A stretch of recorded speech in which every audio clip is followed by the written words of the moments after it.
कहीं मंदिर कहीं मस्जिद की हम तख्ती लगा बैठे। बनाना चाहिए था क्या? हम क्या बना बैठे? और मोहब्बत सीखनी है जाकर तो परिंदों से सीखिए।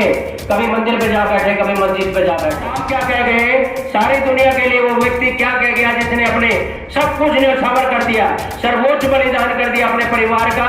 उसके बावजूद उस मशीन को कभी कोई बात आती है, 14 अप्रैल आती है या 6 दिसंबर आती है,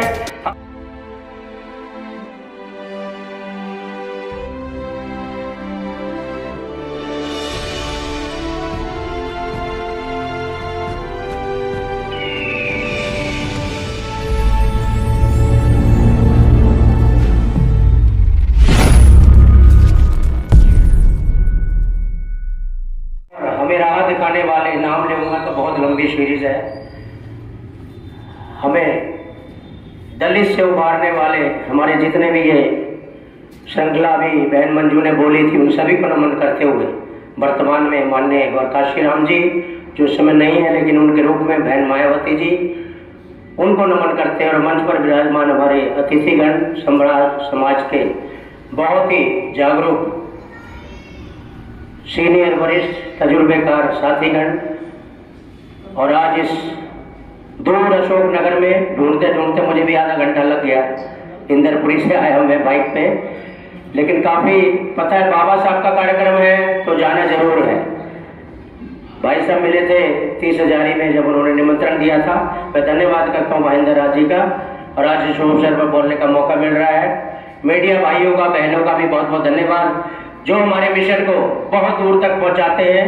केवल भारत नहीं, भारत से बाहर भी यदि मीडिया नहीं होगा तो हमारी बात वहीं अधूरी रह जाएगी। जैसा बहन मंजू ने अभी कहा था, शुरू में बहन मंजू ने जितनी बातें कही मैं उनका पुरजोर समर्थन करता हूं, लेकिन अभी भाई साहब ने कविता के माध्यम से जो बातें कही निश्चित रूप से वो उसके पॉजिटिव वे में हमें दर्शा रही है कि क्षमा बुझकर जल भी सकती है और कश्ती हत्या तूफान से निकल भी सकती है। क्षमा बुझकर जल भी सकती है, कश्ती हत्या तूफान से निकल भी सकती है। ऐ मेरे दोस्तों, भाइयों बहनों, मायूस ना हो, ये तकदीर फिर बदल सकती है। वो झाड़ू और वो हांडी, वो जमाना कभी नहीं आएगा, वो जमाना कभी नहीं आएगा। बहन मंजू ने कहा वो जमाना आने वाला है, वो जमाना आने से पहले ये सरकारें खत्म हो जाएंगी या हम सरकार को खत्म कर देंगे। अब हम इतने जागरूक हो गए हैं, अब हम इतने पढ़ लिख गए हैं, हम इतने सक्षम भी हो गए हैं कि हमारी अगर पीढ़ी पे जब अति के बाद अंत होता है, जब ये अति करने लगे हैं, सरकार संविधान नया बनाने का सोच रही है, सरकार ने नई संसद बना ली है, उससे फर्क नहीं पड़ेगा। बात वही है जैसा मंजू बहन ने जागरूक किया कि जब तक हमारे संगठन, ये जो लाखों की संख्या में संगठन बने पड़े हैं जगह जगह जगह जगह, मैं दिल्ली मीना समाज से हूँ, आदर्श आदेश मीना समाज का महामंत्री हूँ। हमने मीना समाज में संगठन नहीं बनने दिए ज्यादा।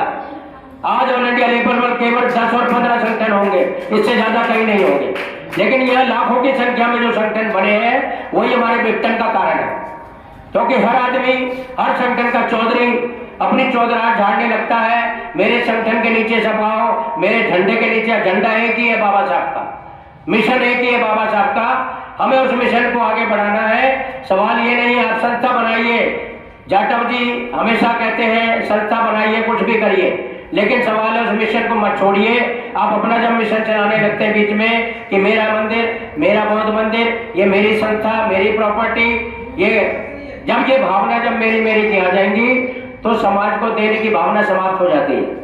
हम कहीं भी, ये बहुत सुंदर बौद्ध मंदिर है, मैं ये मंदिर बनाने वालों को, इनकी कार्यकारिणी को बहुत बहुत बधाई देना चाहता हूँ कि अशोक नगर की गली में इतना सुंदर बौद्ध मंदिर आपने बनाया है। मैं चाहता हूँ उनके लिए जोरदार ताली होनी चाहिए। निश्चित रूप से बहुत सुंदर मंदिर बना है जहाँ ये आयोजन हो रहा है। और संविधान, दो विषय है बाबा साहब का। संविधान क्या योगदान है? योगदान तो इतना है, बाबा साहब ने जाते थे यही कहा था, मैं देख के इतना कुछ जा रहा हूँ कि इसको संभाल लेना, तुम कर कुछ नहीं पाओगे और आगे इसको संभाल लोगे तो अभी तुम्हारा कल्याण हो जाएगा। लेकिन बहन जी ने जैसा कहा था अभी कि पार्लियामेंट में ऐसे ऐसे मूर्खानंद हमने भेज दिए, ऐसे ऐसे बेवकूफ चुन के भेज दिए जो केवल पार्टी के रिमोट कंट्रोल से चलते हैं, बाबा साहब के रिमोट कंट्रोल से या उनके सिद्धांतों से नहीं चलते।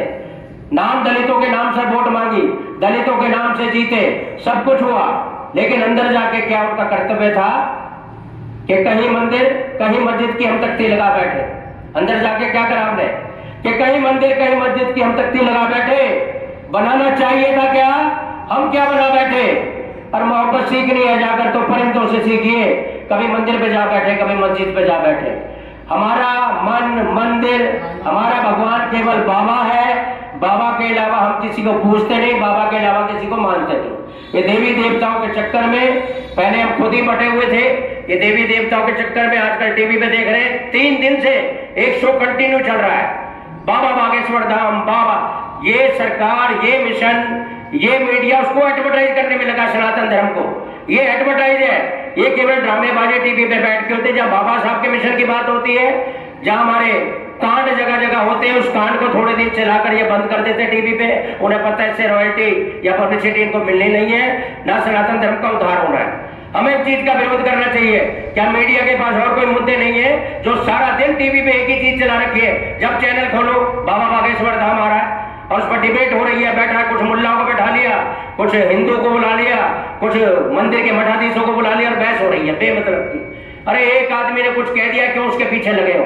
बाबा साहब क्या कह गए, सारी दुनिया के लिए वो व्यक्ति क्या कह गया जिसने अपने सब कुछ न्यौछावर कर दिया, सर्वोच्च बलिदान कर दिया अपने परिवार का। उसके बावजूद उस मशीन को कभी कोई बात आती है, 14 अप्रैल आती है या 6 दिसंबर आती है, हम थोड़ी देर के लिखते हैं बहुत अच्छा काम कर रहे हैं, पार्लियामेंट में इकट्ठे होते हैं, बौद्ध मंदिरों में इकट्ठे हैं, अम्बेडकर भवन में इकट्ठे होते हैं, जगह जगह सेमिनार करते हैं, लेकिन उसके बाद फिर हम उसी रूटीन में लग जाते हैं। लेकिन मैं धन्यवाद देता हूं भाई इंद्रनाथ जी को कि इतना बड़ा मिशन लेकर बाबा साहब का कोर्ट में भी काम देखते हैं, अदालत का भी काम देखते हैं, पारिवारिक जिम्मेदार निभाते हैं, लेकिन ये बाबा का परिवार है। इसके बारे में भी अगर आप सोचते हैं, मेरा भी यही उद्देश्य है। मैंने मीना समाज में जब बाबा साहब का बात करी, बाबा साहब के लिए इंटरव्यू दिया, तो मेरे बहुत विरोधी मीना समाज वाले हो गए थे। कह रहे तुम्हें बाबा ने पढ़ाया, तुम बाबा साहब से आगे बढ़े हो, तुम एसटी हो, तुम ये हो, तुम्हें तो 7.5% ने आगे बढ़ाया, ये करा। अरे भाई 7.5% दे कौन गया था? मूर्खों, तुम्हें पता है पढ़ने का अधिकार कौन दे गया था? तो मैंने भीलवाड़ा में, जयपुर में, श्री गंगानगर में बड़े बड़े मीना समाज के मंचों पर अच्छी तरह दहाड़ा हूं मैं इस बात को लेके कि बाबा साहब ने सब अधिकार दिए हैं और मैं बाबा साहब का फॉलोअर हूं, मैं मीना समाज का हूं। और मीना समाज अगर आज बड़े बड़े पदों पर बैठा है तो केवल और केवल बाबा साहब के संविधान की वजह से बैठा है। मैं भी इंडियन एयरलाइन से रिटायर हुआ, अपना ऑफिसर था, 2012 में रिटायर हुआ। मेरे चारों भाई, मेरे भतीजे भाई, 250 मीना मैंने केवल बाबा साहब का जो संविधान दिया गया 7.5% हमें अधिकार दिया गया, उस बल पे हमने लगाए। हम योग्य थे, पढ़े लिखे थे, हमने पढ़ाई पर बहुत जोर दिया। हमने यही कहा 15-20 साल पहले कि जब तक मीना समाज पढ़ेगा नहीं, कभी 7.5% से कुछ नहीं होने वाला। या हमारे शेड्यूल कास्ट भाई है, 15% से कुछ नहीं होने वाला। हमें कंपटीशन में आगे आने पड़ेगा, शिक्षा को आगे बढ़ाना पड़ेगा। मैंने चौथा नारा दिया था कि निडर बनो, 3 तो बाबा साहब ने दिए, और जब तक निडर नहीं बनेंगे, अपने अधिकार के लिए लड़ेंगे नहीं, कुछ कहेंगे नहीं, और कानून को जानने के बावजूद अगर हम चुप बैठे रहेंगे, लिखा पढ़ी नहीं करेंगे, तो हमें कोई भी आदमी आगे दबा लेगा। इसलिए भाइयों बहनों, मेरा निवेदन केवल यही है आज इस शुभ अवसर पर कि आज हम बाबा साहब के मिशन का एक और पार्ट लेकर यहाँ इकट्ठे हुए हैं। मैं बहन मंजू को बहुत बहुत बधाई देना चाहता हूँ। बड़ी कड़वी गोली खिलाई है उन्होंने, एक एक शब्द में उनके बुझा हुआ तीर था हमारे समाज के लिए। हमें समाज को जागरूक होना ही पड़ेगा। इंद्रनाथ जी भी चले जाएंगे, मैं भी चला जाऊंगा, 68 साल मेरी भी उम्र है, इनकी भी लगभग इतनी हो रही हुई, लेकिन ये मिशन कभी रुकना चाहिए। रुकना है, ये रुक गया मिशन तो समझो जब रुका हुआ पानी जैसे उसमें काई जम जाती है, बदबू आ जाती है। हमारा समाज अगर इतिहास भूल गया तो बाबा साहब को आने वाले समय में कोई याद नहीं करेगा। लेकिन मैं फिर कह रहा हूं कि जागना पड़ेगा, जागेंगे नहीं तो कुछ होगा नहीं। हमेशा जागरूक रहिए। आसपास कोई अन्याय हो रहा है, हमारे किसी भाई बहन के परिवार के ऊपर अन्याय हो रहा है, उसके साथ खड़े होइए तो निश्चित रूप से आपको समर्थन मिलेगा। जय भीम, नमो बुद्धाय।